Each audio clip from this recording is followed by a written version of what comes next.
Hey, how's it going, guys? I'm joined here by my buddy Qua, and I've been trying to get you in the videos for so long now, but finally my friends have some time off. I had Killy joining me for some Guilty Gear videos, and now you, Qua, can help me because I know you've been covering Street Fighter as much as I have, especially the CPT, man. So. Yeah, I haven't had a lot of time since to personal reasons, but now I've got the time, and I'm happy to be here and talk about some more Street Fighter because we all love Street Fighter, right? Yes. And okay, so we're gonna start off. I know this is really late, guys. We're doing the Evil Aftermath. I know it's been like a couple weeks, but guys, I've been so busy with covering like the three characters and streaming and all that. You guys know how it is. So we're mostly gonna be talking about the top 8 though, 6 players in particular, because I think the top 8 at this Evil is very interesting in both the character diversity and the player diversity. We're used to seeing the usual names, but a lot of players got knocked out early, such as Punk, Tokido, Daigo. Last year's champion, Problem X. Like, it's been a slaughter. Yeah, Sako, who else is there? Momochi. I mean, the popular Japanese players. Yes. And, like, it's getting harder and harder and harder to stay consistent in Street Fighter 5 because the competition is getting a lot more hardcore. And the game is getting more... but I know a lot of you guys would disagree with this, but in terms of, like, the higher tiers, it's getting a little bit more balanced as well, where you can get away with more characters than it was last season, at least, that I feel. So the competition is getting crazy. Yeah. It's like a side effect, too, of having the game, I want to say simple, but, like, less mechanics in overall. Yeah. So you're going to need more characters, just like how Bonchan used Sagat and Karen, right?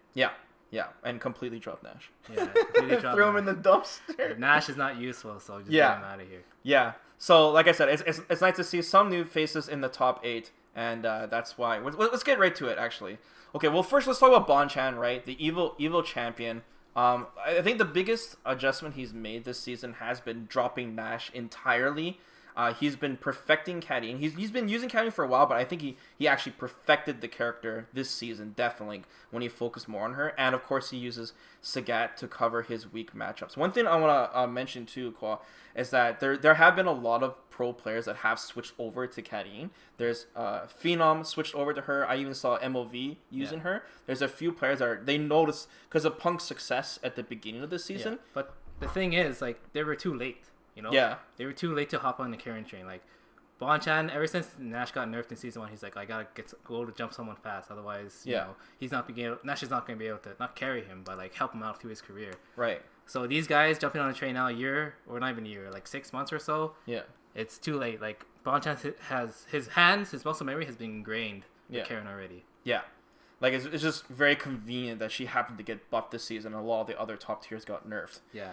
Street Fighter 5 is funny that way. It seems like if your character is not strong enough, you're not going to do well. And Bonchan always mentioned he's like they have to buff Nash. He can't get any worse. Like, he always talks about they have to buff him, but it just never happened. Yeah. Right. So he finally just dropped the character entirely. But one thing I wanted to mention with caddying players in general, Punk is one of the only players that plays caddying that only plays caddying in turns. Usually he only plays her specifically. Yeah. And caddying does have some bad matchups, and I think that hurts him. That's holding him back for sure. Like, you've seen him trying to not counter pick, but like have other characters, pocket characters like Colleen, who else? Cammy even. Yeah. But he hasn't, like, he doesn't have the muscle memory, like I said, with Bonchan. Yeah. He's not as proficient enough with Colleen as Momochi is, for example. Right. And like I said, it's convenient for Bonchan because he has Sagat as that backup character that he's very proficient. It's coincidence too, because Sagat wasn't that great. It's not like he's bad, but like it's just perfect for him because like he used to use Sagat obviously, but it turns out to be Karen and Sagat are good enough to use proficiently in a high level. Yeah. Okay, so another thing, Bonchan has been kind of on a roll as well. We'll kind of had these really short dynasties in the CPT. Like Punk, of course, right? Because he got so many points at the start of the CPT season. Yeah. But now Bonchan kind of has a little dynasty now as well because he's won the last 3 tournaments. And these aren't small tournaments. He's won CEO, a major, VS Fighting, a major. These are giant majors. Yeah. These are giant majors, both on the west side of the world and the east side, right? And then he's won Evil. A lot. Like that is extremely impressive. I can't overstate that enough.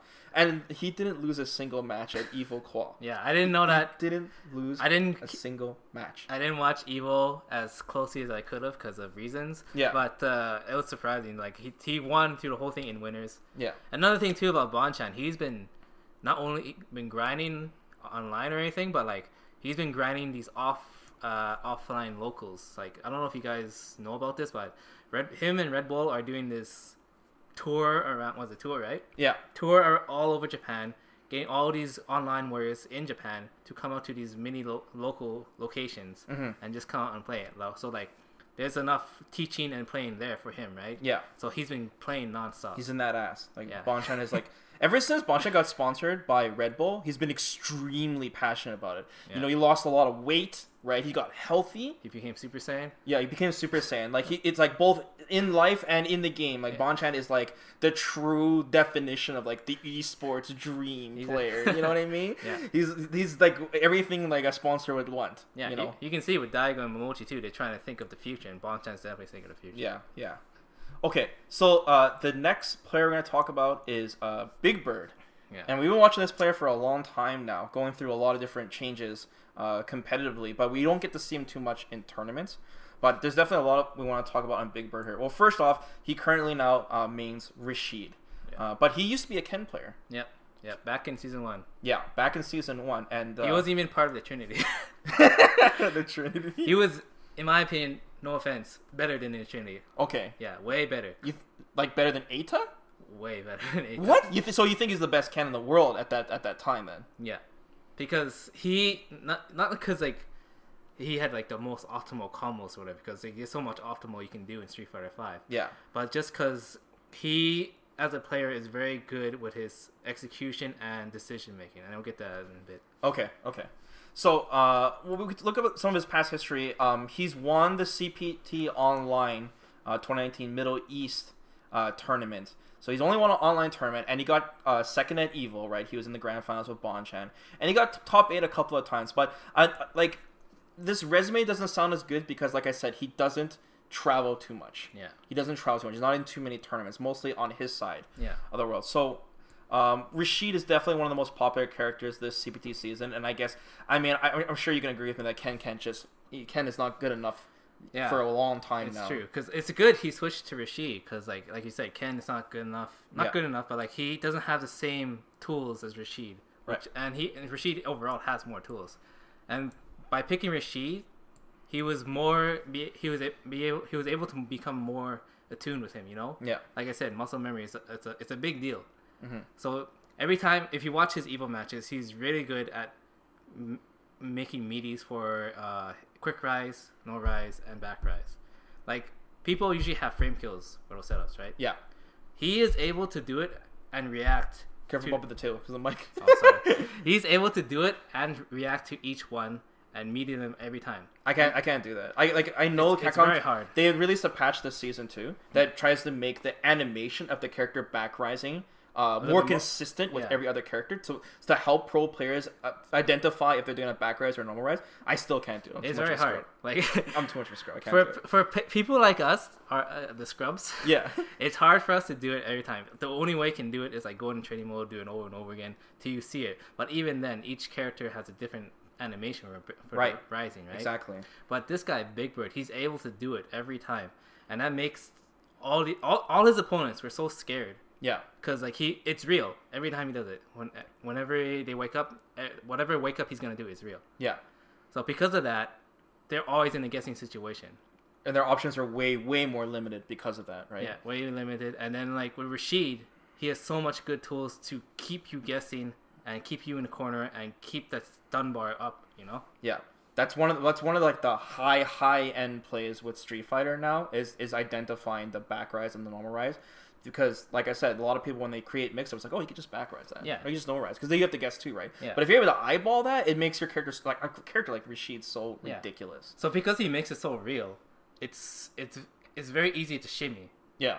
And then when you watch it, you're like, oh, he just shimmy. That's what I'll do offline too. No, that's not as easy. Because people usually, for us, when we try to do it, like shimmy, we'll get either back rise into surprise button. Yeah. Because we timed it wrong or whatever. Or quick rise even. Quick rise 3 frame. It's very hard to stop. But because he's able to do it so fast with his young man reactions, he can make it real and make the shimmy so real and scary. Yeah. And the one difference I was watching when I was watching Big Bird play is when he compared to Gachikun. Gachikun does the same combos obviously, but Gachikun likes to go for like crouch short, crouch light into mixer. That does a knockdown. It leaves you plus obviously, but like it's not as a good guessing situation as a knockdown. And Big Bird always goes for a knockdown, like stand strong, crouch medium kick into eagle dive, I think. So that carries a while to the corner, I mean, instead of like the mixer, right? So and not only that, he's able to make the wake ups real, like I said before. Yeah. So that's one difference I saw between him and Gachikun. And just overall, his spacing with his buttons is really good. Like his crouch hard punch with Rashid. So stupid, that button. Yeah, it's minus 2, right? It's so dumb. Yeah, and it's crush counter, and it's so far away that a lot of characters can't really deal with it. Yeah. And like once again, it's a crush counter. It's very hard to whiff punish too. Yeah. Like you can see here. This is one play that Gordon's gonna link. Yeah. Where Big Bird does crouch hard punch, and then he does stand hard punch immediately because it was during a Machabo match actually. Machabo tried to whiff punish it or something, and he did stand hard punch immediately after crouch hard punch whiff, and he punished him for it. So it's fast in recovery. It's just good frame data buttons overall. Like Ken has nothing like that, right? Right. Like the thing about difference between Rashid is like when he applies pressure on you, it's never ending. Because once he gets out of range, Crouching Fierce always brings him back because it's cancelable as well. It can go into the tornado. Heavy punch is also cancelable. Yeah. And another crush counter. Yeah. So both normals are crush counter. Wake up, Capcom! Wake up! I don't know. It's so crazy, right? Like Rashid is so good. So yeah, definitely the top 3. Yeah, and this is weird too. When I was watching Big Bird play, like I don't know if it because he does a tornado mix up, not tornado mix up, but like the get in, right? He does whatever button into tornado. That's not real, right? You can just jump out. Yeah, but it's hard to react to. It's very hard to react to, and if he sees you not reacting, he'll abuse the hell out of it. Yes, and that was the thing in top 8. Like I don't know if he abused it a lot, but he did it a lot, and I've only seen Machabo do something about it. Him and Bonchan now actually. So Bonchan and like Machabo got caught a couple times off guard in the beginning. Then he got caught on a little bit and he tried to jump out or like try to interrupt it. But even then, that wasn't enough because even though he jumped out, Big Bird was ready and was able to sustain the pressure. And that's another thing Big Bird is really good at, is just keeping the pressure on you. Because Rashid buttons are so freaking crazy. Yeah. I think he's the only one that can do like crouch short, crouch jab, crouch short on block. Okay. I mean, there's some characters that have 3 lights, but it's usually the same light. Like Yurin can go crouching, jab, jab, jab. And that's understandable because Yurin's a charge character, right? Right. So they want you to keep the long chain so you can get the charge in time. Right. But for Rashid, he's not even a charge character. Yeah, that's true. Actually, that's a good point too. Yeah. Another thing too is like the whole like crouching heavy punch or whatever normal canceled into the EX whirlwind projectile for Rashid. Capcom nerfed it, so made it a bigger gap in between, but they also buffed it and rewarded you that if they don't stop you from doing that, you're much more plus on the projectile. I don't see so that. it's just madness. It's similar to the Akuma situation of him canceling into like a red fireball, for example. There's a gap in that too. But how often do you stop that? Seriously, there's so many other things you have to worry about with Rashid in front of your face. You got to worry about the shimmy, the throw, the neutral jump, the wall jump. I mean, it's endless, right? It's weird because Rashid's buttons is like. I saw Big Bird's block strength, or I guess Rashid's block strength in general, is like stand strong, and then either into crouch forward, into crouch short. That's like 3 buttons you get on block string. Yeah. And 2 of them are strongs. Yeah. Ken doesn't get anything like that. Ken, he gets like 2-3 jabs, or not even 3. 2 jabs, he's already out of the thing, and people are already pressing buttons on him, right? Rashid, you have to be. He is like when he gets you in a corner and he has like crouch. Stand strong, that pressure, he can do the pressure from like either close up or far away. It doesn't matter. He does it from so far that it's like incredibly annoying to deal with. Anything else you want to talk about with Big Bird? No, not really. Not for now. Okay. Yeah. So next player I want to talk about, and this is another like name that I've been watching for a long time but haven't had much exposure, is Infexious. Yeah. Like he's another person that doesn't travel too often, but he actually recently got sponsored by Side Games Beast. Is it racist if I say he's like a black version of Daigo? No, it's not racist at all. Because That's a compliment. Every time you see him, right, like there's no emotion on his face. and I'm like, is he trying to be like Daigo? Like trying to like, it's not like trying to be like Daigo, but like He's Zen. Yeah, he's Zen. He wants to be that Zen. Right? Yeah. And I'm not trying to say he's like biting Daigo style, but that's a good thing to bite. Yeah. Because like you want to be like that. You want your opponent not to read you, so you keep that level thing, and that's what he's known for right now. It's not showing expression. There's so many memes and stuff too, and that helps him because it promotes him too. He also right? won Evo. Yeah, he also won Evo. So yeah, in fact, he's definitely one of my new favorite players to watch. I've been watching for a long time. He mainly mains Zeku right now. Yeah, and sometimes Nakali. Yeah, I only know him now because he played Zeku. I didn't know that. I've watched him before, like right when Street Fighter V came out. He used to play Zangief and some Abigail a long time ago, and he did do well in whatever he entered. Mm-hmm. He did do well, but like nothing crazy. Once again, like Big Bird, where he had just got a sponsorship. But I mean. Ever since he got sponsored, no exaggeration, he's gotten top 5 in every single tournament he's entered. Mm-hmm. And he's entered quite a bit ever since he got sponsored. Like, he's been very busy. And, yeah, like I said, the biggest thing he's known for right now is not showing any expression at all. Yeah. So, one thing when I was watching his matches is, I don't know that much about Zeku, but he uses the demon flip a lot. Is that real? I mean, Angry Bird uses it too. I saw more at the beginning. But it like any kind of move that's like a demon flip, even like Cammy's hooligan, if you're not used to seeing it all the time, it is annoying to deal with in general. I think he uses the Gram well enough too, like with old Zeku. Because whenever I see Zeku players, they always switch to young one immediately because he has the better buttons, obviously. But that guy, Infectious, he's really good with his spacing with the Gram, so I think that's why he's able to get away with it so much, you know. Yeah, like even if they show they can deal with the demon flip, he still does it. Yeah, just cause like I guess he doesn't give a fuck.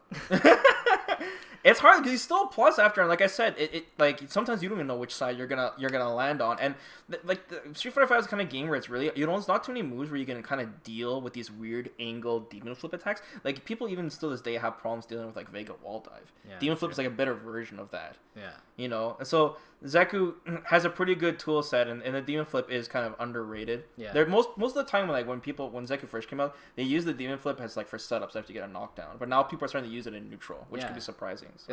It's cool too because like some people like Machabo uses neutral jump, for footsies because like so Nakali before he's transformed he doesn't have the greatest range, right? Yeah. So he usually jumps up and then does jump roundhouse or whatever to catch. I saw him try to do that to catch Rashid's crouch hard punch, right? Mm-hmm. And Infexious does the same way with the demon flip. He like flips over the normal. He's gonna guess you're gonna do normal, and he flips over and then catches you with it. Yeah. And then he's in. Yeah. But I mean, we could just call it Unga Bunga at the end of the day. It's just Unga Bunga, man. In a way, yeah. Akuma's Unga Bunga. So Infectious did really, really well, and I think he's going to slowly sneak in as like one of the top players this season. He's on his way. He started late, but like I'm sure the Evil placing and him obviously showing that he can hang with the top players is going to be a huge boost to his confidence for the rest of the season. Hopefully. Okay, next player I want to talk about is Idom. So Idom, he was the only American player to make the top 8 Evo. New York, right? Yeah, New York. And he plays only Laura, which is very interesting. I know a lot of people kind of roll their eyes Laura online and all that, but he plays Laura offline in tournaments, and there are no consistent Laura players. Yeah, Laura is, in my opinion, a weak character. Not just because, like, the only real good button I can think off the top of my head is a crouch medium kick. Standing medium kick used to be good, but they nerfed it. Used to be good. Like, the range is still kind of trash. And the Japanese players feel that she's weak, too. They've been saying she's been weak since day 1. And there were, I think, Season 2 Laura was insane at one point. Really? Yeah. I'm pretty sure it's Season 2. Someone can correct me if I'm wrong, but there was one season of Laura that she kind of, I don't know. There's some other players like Mr. Crimson. I thought was really good. Laura got a really good grasp of her right away, but he plays Dawson now. Oh, he just gave up. He just gave up. Yeah, because like Laura is like, I don't know, like it feels like if you're playing Laura, why bother playing her when you have Abigail or even Geef? Okay. You think Geef is better than Laura right now? I think so, yeah. You think so? Well, see, they both have bad matchups, though. Yeah, of course. They both have really bad matchups. I think they have the same bad matchups, though. Okay. Because, like, Laura obviously hurt. I'm not going to pretend to know Laura that well compared to Zangief. Me neither. I don't play Laura that much. I don't play against a lot of Lauras. I see what she do with her punish combos. Yeah. But that's the only thing I see out of her. Like, when it comes to grapplers, people are going to play Abigail. Yes. Or Birdie. Who's yeah. not even really a grappler. He shouldn't be, He's but a he is. brawler. Yeah. Or G, who is also not a grappler. So, like, that's the kind of characters these people want, but like Zangief has a lot of bad matchups, and that's why Abigail can kind of get around that a little bit. But Laura is, like, different. Like, there's just not enough footage. I don't want to say this, but, like, I want to say Laura is, like, a character that abuses a player's weakness, and if that player doesn't have that weakness, Laura's not going to be that good. Because the only match I watched with Idom, was in top 8 against, was it Fujimura, I think? Okay. And he did a lot of overheads. So you're saying Laura's all gimmicks? Is that what you're saying? Sort of. Okay. I think grapplers are gimmicks in general. Okay. Oh, cool. But, I keep comparing it to the Geef. It's like, she has an R move to get in, but that's EX. Yeah. And Geef has his V skill. He can just flex. Her V trigger is really strong, and she still has a 3-framer. Yes, that's true.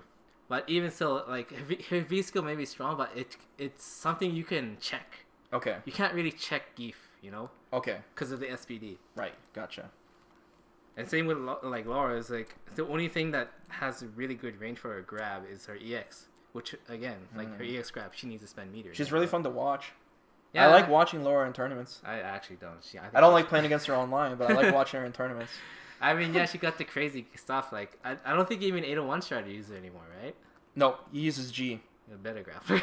He uses G, man. I'm telling you, they all switched over. There is no Laura players left. Idom's the only one. But I mean, think about how props impressive. to Idom, though. Props yeah. to Idom. I mean, there's something else I want to talk about. This is kind of random, but he got a 100 win streak online right before Evo. That's what I mean. Like, it's right kind before of Evo. It's kind of a gimmick, hard to react thing, you know? Dude, that's one way to prepare for Evo. Getting a 100 win streak online. Now, this is going to sound controversial, but I'm telling you, I know this is really off topic, but I think it is more impressive, Kwa, that you got 100 wins online than getting top 8. That's impressive. I think it's more impressive. That's impressive. No, but it's more impressive. It's more impressive. It's more impressive than getting top 8. Yes, it's more impressive. Do you understand how many variables there are and keeping consistent in Street Fighter 5 online? That netcode? Do you know the variables of fucking playing on stage? No. You're not listening to me. 100 wins online he got. They could have went into some laggy other lore players, some Akuma player. He got 100 wins online.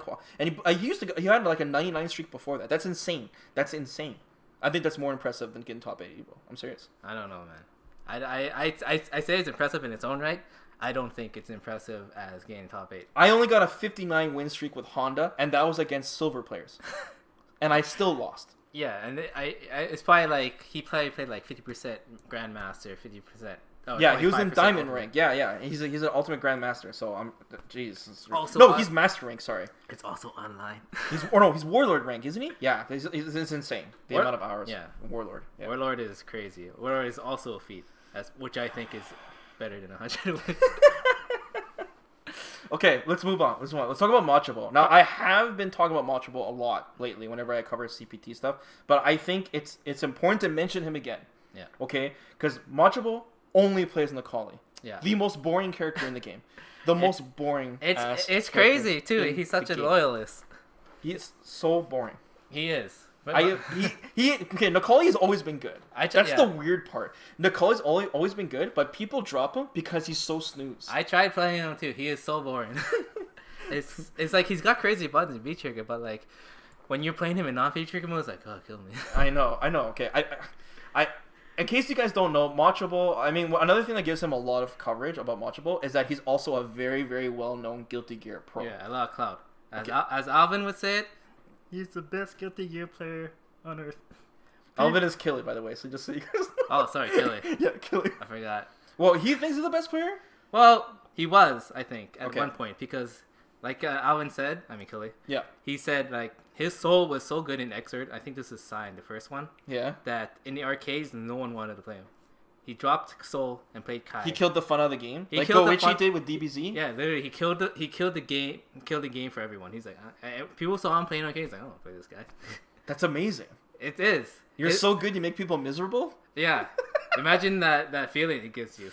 That must feel so powerful. I mean, that's also why he quit Guilty Gear, because he wanted to move on to Street Fighter. You sure that had nothing to do with the insane amount of money that is involved? That's also one reason. He's like, wow, these guys make a lot of money. These Street Fighter players, I should get in on this. Yeah, that's also one reason.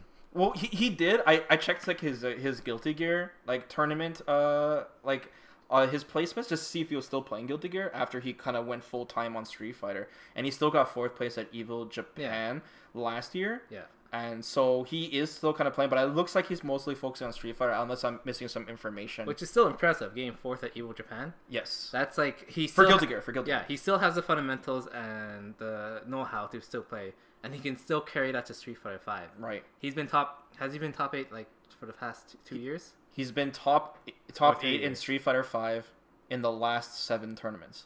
7 tournaments. Okay. He's probably like at this point of time, Machabo is probably the most consistent player in the CPT in terms of getting top 8. Yeah. With only plays Nakali. Yeah. He is extremely consistent. The only downside, I guess, he also won BAM 11. I should mention.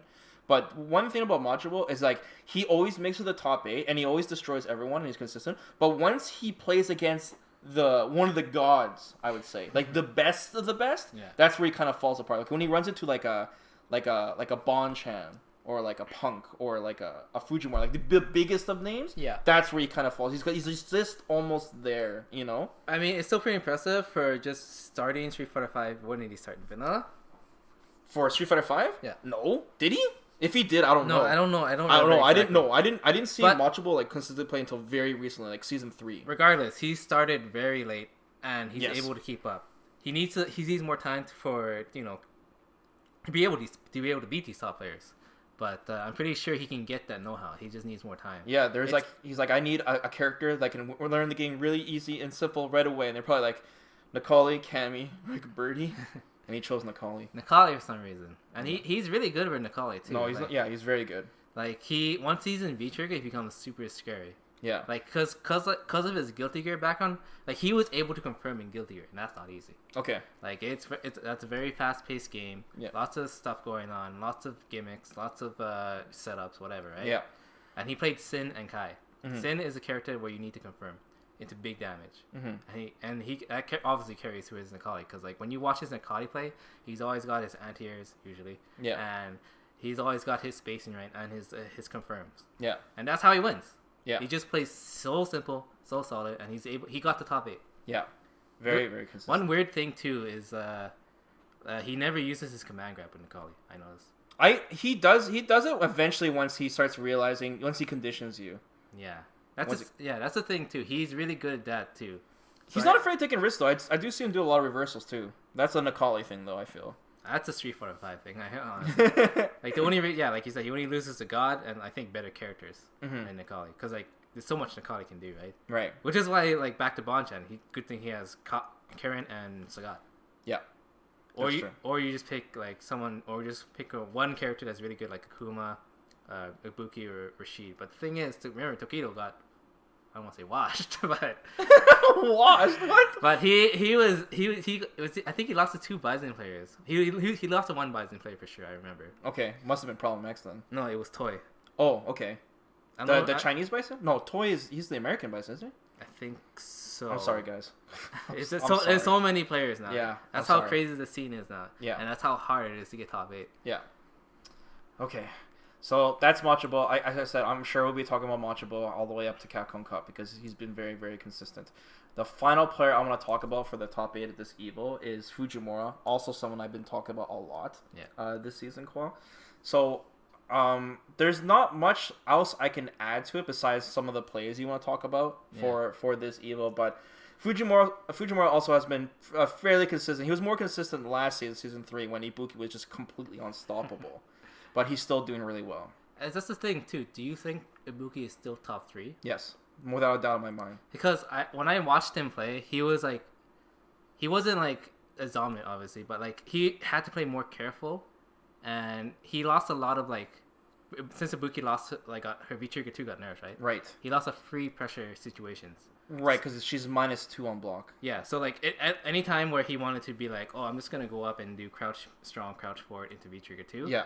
There wasn't a guaranteed setup, so like now he has to like actually guess a little bit more. Right. So there was a lot of times where he was like losing that guessing matchup. Okay. And that may sound like a little bit, but like it goes a long way because when you're losing those, like you're not getting that free pressure anymore, and you're losing like half of your setups. Yeah. That affects you mentally. Right. So like you're gonna be like second guessing yourself a lot more when you do these setups, or like trying to figure the guy out, and that gives the opponent more time to put their pressure on you and carry their game plan on you. You know what I mean?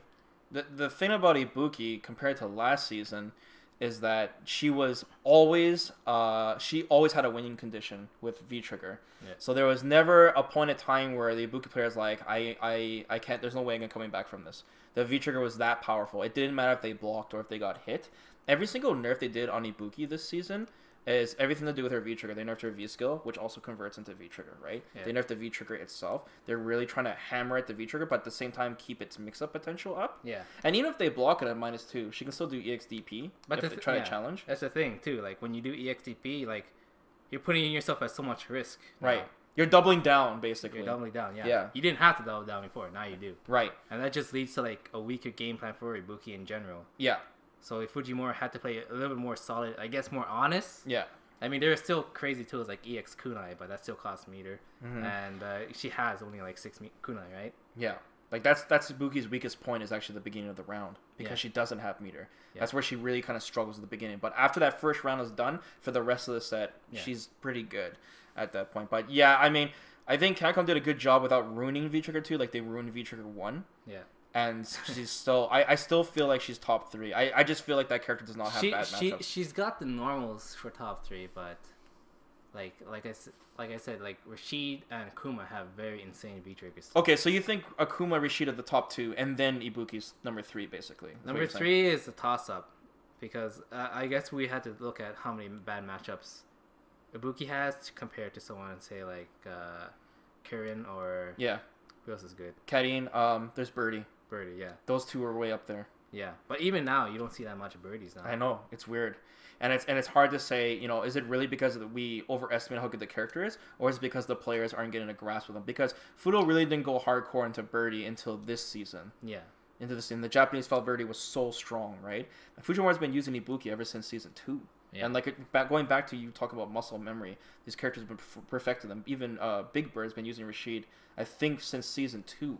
I mean, he played Ken a little bit, but he's been playing Rashid for a long time. So like it's really, you know, it's kind of like a gamble. It's like I'm gonna dedicate myself to this character. Hopefully they won't get nerfed at this point. You know, I'm going all in. You know, and that's just how it works. You know? Yeah, like Daigo's in the same way. Like he's in a character crisis, kind of. Like he's like for a long time. Guile is not as good as he used to be. Guile's still good, but like he's just mid tier. Right.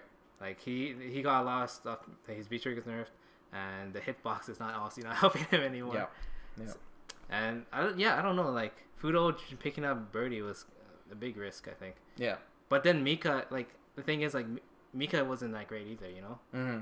So I don't know what he's gonna do from this point on. Is he gonna stick with Birdie or just stick with both, or trying to be like Bonchan, you know? Yeah.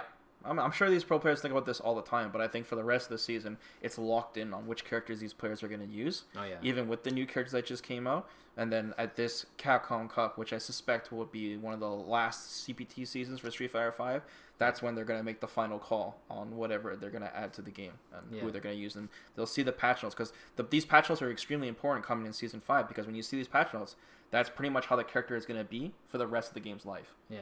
Like, if you see Ryu's patch notes, they look like shit. You're like, this character is done, and that's it for the rest of this game's life. Pretty much. There will be no other patch coming. You know, that's it. So there will be no Ryu's in top 8. Yeah, we'll see. So, yeah, man, there's a lot to talk about with just this top 8 Evo. We're a little bit past halfway now on the CPT season. Yeah. And we've had some tournaments canceled, actually, recently. Which ones? Because of the actual crisis. We had this big major in I don't know if it was Taiwan or China, But there's been, because of the whole riot thing or whatever, so they're canceling tournaments. But we have a major coming up at the end of this month with the Celtic Throwdown, I think it is. So we have some tournaments popping up again, and then players to add last second chance of earning some points here. Yeah, and Canada Cup too in October. Yeah, Canada Cup as well at the end of October. So we still have a bunch of majors left, but we're getting closer and closer to Capcom Cup. So we should definitely do this again sometime, Kwa. There's definitely a lot for us to talk about because we just talked about 6 players here. Yeah, that's a lot. Yeah, there is a lot, but I'm happy that you're following this season as much as I am. Yeah, I didn't have much time, but I was still able to just take the free time I had, and watch some of the Street Fighter matches. Right. Because it's still interesting to see Big Bird. Like, I've been following for a long time because he picked Ken, and I picked Ken back in season 1 too, right? Yeah. It's good to see him doing well now because I saw he was so smart, and his decision making is on point. And it's good to see him get second, but Bonchan was just on another level. Yeah, he's literally on another level right now. Those last 3 terms are just so huge for him to win. We'll see how Rashid does later. Maybe people will have more download tech or hidden tech, or save that shit for national tech. Yeah. But I suspect they might say that for Capcom Cup, honestly. Well, the players that are in the CPT rankings are so far anyway. Okay, well, like I said, I want to do this again sometime in the future, Qual, where we kind of break down these tournaments a little bit more in depth than I usually do when I'm doing this commentating myself. For sure. But let us know in the comments below, guys, what you think about this video overall. Did we over-explain things too much? Was it too much yappy, or do you guys feel like we should do more of these kind of videos in the future? I'll definitely try to cover as much as the majors I can, especially with you, Qual, now that you have more spare time. Yeah. But let us know, guys, because I really like talking about these tournaments and having someone that is keeping it up as much as I am to discuss it further. It'd be nice too, because I'll be around here and there, so you guys might see me more often. Yeah. It's great, especially with Killy back again too. It's nice, man. Yeah. So just let us know if you want to see anything from us, and me specifically too. Yeah. Because I've been streaming a lot too, and it's hard to keep up this. Like I said, we did a Evil Aftermath video 2 weeks after Evil. So. Yeah, with Honda, Lucia, and Poison, I definitely want to check them out. And if you guys want anything from either me or Vesper, just let us know in the comment. Yeah. All right, guys. So let us know what you thought overall about how the CPT season is going. The rise and fall of some of these pro players that we didn't get to see in the top 8 and the top 8 overall. Be sure to like the video and, of course, subscribe to the channel, guys, because I actually have content to cover now. So you guys can expect a lot more videos from me in the future all the way up to Capcom Cup for the next big update. Yeah, Street Fighter will never die. Yes. All right, guys. Till next time. Take care. See ya.